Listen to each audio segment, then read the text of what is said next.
मैं हूं आरफा खानम शेरवानी। आपने एक शब्द कई बार सुना होगा पिछले कुछ सालों में, लव जिहाद।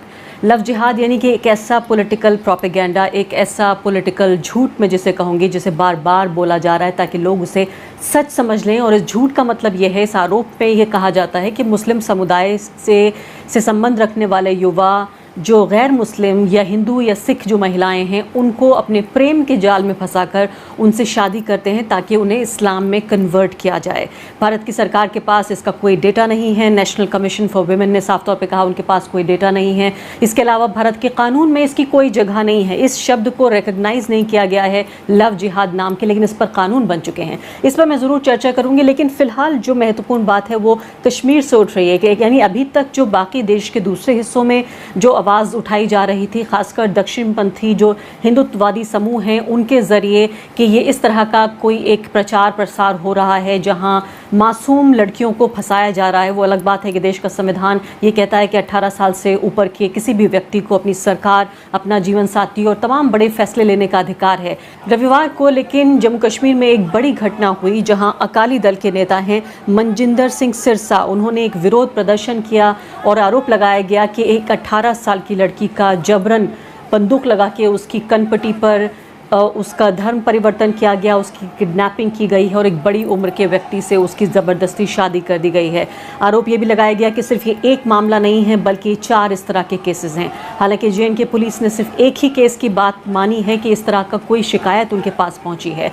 इससे पहले कि हम ये जान सकते कि इस पूरे मामले की सच्चाई क्या थी, इस लड़की का भी तस्वीर आप देखिए अपनी स्क्रीन पर। इस लड़की की शादी कर दी गई है कुछ ही घंटों के भीतर। इससे पहले कि जो सिख समूह थे, ये में से जुड़े हुए लोग ये बता रहे थे कि ये लड़की अपने ठीक तरीके से अपने होशो हवास में नहीं है, उसके अंदर एक तरह की डिसेबिलिटी है कि वो अपना फ़ैसला नहीं ले सकती है। और उसी के कुछ देर बाद, यानी उसी के बिल्कुल ओवरनाइट जिसे हम कहा जाए, रात गुजरने के बाद इस लड़की की शादी इस व्यक्ति से कर दी गई है। इस लड़की ने जिसके यानी जिससे उसकी शादी हुई, इससे ठीक पहले मुस्लिम व्यक्ति से जो शादी हुई, उसने मजिस्ट्रेट के सामने अदालत में बाकायदा ये कहा कि मेरे ऊपर इस तरह की कोई ज़बरदस्ती नहीं की गई है, मैं अपनी मर्ज़ी से ये शादी कर रही हूँ। और लड़की 18 साल की है। भारत का संविधान, भारत का कानून पूरी तरीके से इस बात की इजाज़त देता है कि लड़की ऐसा कर सकती है, लेकिन समाज इजाज़त नहीं देता, राजनीति इजाज़त नहीं देती, पॉलिटिकल प्रोपेगेंडा इस बात की इजाज़त नहीं देता। तो इस लड़की का मजिस्ट्रेट के सामने बयान भी आया जिस पर माँ बाप ने ये विरोध जाहिर किया कि हमें उसमें शामिल नहीं रखा गया। कानून के मुताबिक इस तरह की कोई भी गवाही देते वक्त, इस तरह की कोई भी पेशी देते वक्त कोई भी ऐसा जो दबाव का कारण कोई भी व्यक्ति वहाँ मौजूद नहीं हो सकता जिससे कि उस व्यक्ति के बयान को किसी भी तरीके से प्रभावित किया जा सके। इस पूरे मुद्दे पर राजनीति इस तरह से गर्मा गई है कि खुद गृह मंत्री भी इसमें आके कूद पड़े हैं और आश्वासन दे दिया है कि इस मामले में इस पूरी कार्रवाई की जाएगी। और अभी देखिए कि इस लड़की की किसी भी लड़के से, यानी ये मुझे नहीं मालूम कि वो किसी को जानती है इस व्यक्ति को या नहीं जानती है, जिसकी अभी पहली शादी हो चुकी थी, अब ये दूसरी शादी इस लड़की की कर दी गई है, इसमें इसकी सहमति शामिल है या नहीं। दूसरी सबसे महत्वपूर्ण बात जो प्रोपेगेंडा का पूरा हिस्सा था वो ये कि ये लड़की सिर्फ 18 साल की है और जिस व्यक्ति से उसकी शादी हुई है वो 62 साल का है। ज़ाहिर है सबसे पहले आपके दिमाग में ये शंका पैदा होगी कि ज़ाहिर है ये इसमें कोई दबाव रहा होगा, वरना क्यों एक 18 साल की लड़की, छोटी उम्र की लड़की, क्यों एक 62 साल के व्यक्ति से शादी करना पसंद करेगी।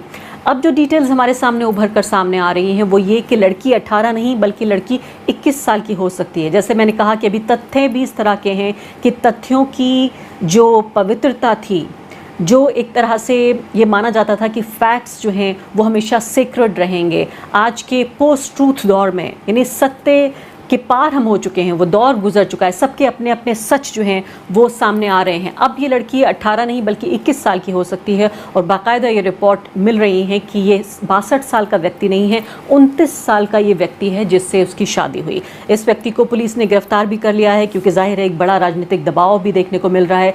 लेकिन बाकी और दूसरे जो मामले, जो आरोप लगाए गए हैं, उनमें कुछ पता नहीं है कि अब उनका क्या हो रहा है। इस लड़की की शादी होने के बाद क्या ये मामला अब थम गया? तो जैसे मैंने आपको बताया कि लव जिहाद एक ऐसी मनगढ़ंत झूठी कहानी जिसका भारत के कानून में उसकी कोई जगह नहीं है, कोई मेंशन नहीं है। भारत की सरकार के पास इसको लेकर कोई डेटा नहीं है, लेकिन इसके खिलाफ कानून बन चुका है। ये कानून उत्तर प्रदेश में लागू हो चुका है, मध्य प्रदेश में और गुजरात में, तीनों जो भाजपा शासित प्रदेश हैं वहाँ पर कानून लागू हो चुका है और कई दर्जन गिरफ्तारियाँ तक उत्तर प्रदेश में इस कानून के बाद लगने इसके इम्प्लीमेंटेशन के बाद गिरफ्तारियाँ भी हो चुकी हैं। यानी कि अब हर जो हिंदू मुस्लिम शादी होगी या जो मुस्लिम और या दूसरा कोई पक्ष किसी भी मज़हब का व्यक्ति शादी करेगा आपस में, क्या उसको लव जिहाद का ही नाम दिया जाएगा? क्या भारत में अब इंटरफेथ मैरिजेस होना ख़त्म हो जाएगा क्योंकि हर किसी को राजनीति के चश्मे से देखा जाएगा?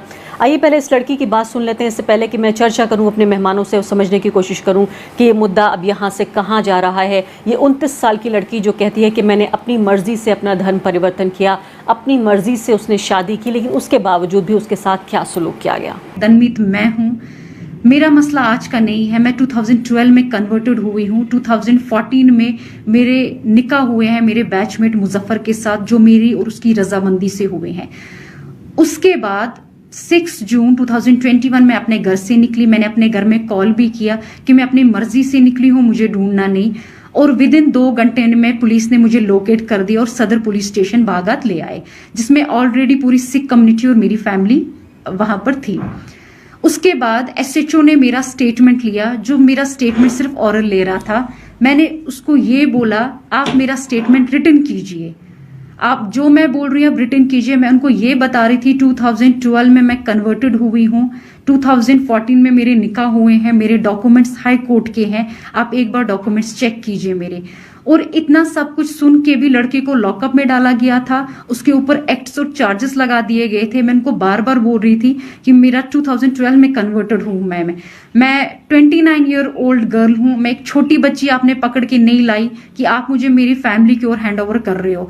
वो उन्होंने मेरी फैमिली को बिना कोई मेरी स्टेटमेंट रिटन किए हुए मेरी फैमिली को मुझे दे दिया।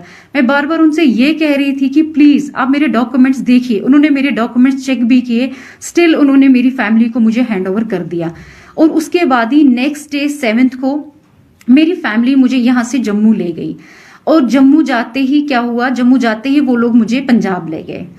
पंजाब में मेरे को अलग अलग फेडरेशंस मिलने आ रहे थे, वो मेरे को ब्रेन वॉश कर रहे थे। वो वहां पर मेरे को ये समझा रहे थे कि आप जो स्टेटमेंट है वो अगेंस्ट देना, लड़के के फेवर में नहीं देना। मैं वहां पर भी सबको यही बोल रही थी कि लड़के ने मेरे को कोई किडनैप नहीं किया है, मैं अपनी मर्जी से आई हुई हूँ। हमारे पास हाई कोर्ट के डॉक्यूमेंट्स है, आप वो देख सकते हो।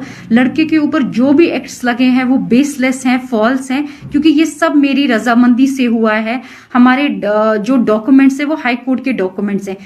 और इसी बीच जम्मू कश्मीर के जो ग्रैंड मुफ्ती हैं नासिरुल इस्लाम, उन्होंने कहा है कि अगर इस तरह से फोर्स से यानी कि बल की बुनियाद पर अगर धर्म परिवर्तन कराया गया है तो ये धर्म परिवर्तन नहीं माना जाएगा इस्लामी कानून के तहत। और साथ ही एक काफ़ी प्रभावशाली जो मुस्लिम समूह है कश्मीर में, कश्मीर बेस्ड है, मुत्तहिदा मजलिस अमल, उन्होंने ये कहा है कि इस वक्त वो सिख समुदाय के अपने भाइयों के साथ हैं और इस पूरे मामले में सच तलाश करने की कोशिश करेंगे और दोषी को सज़ा देंगे।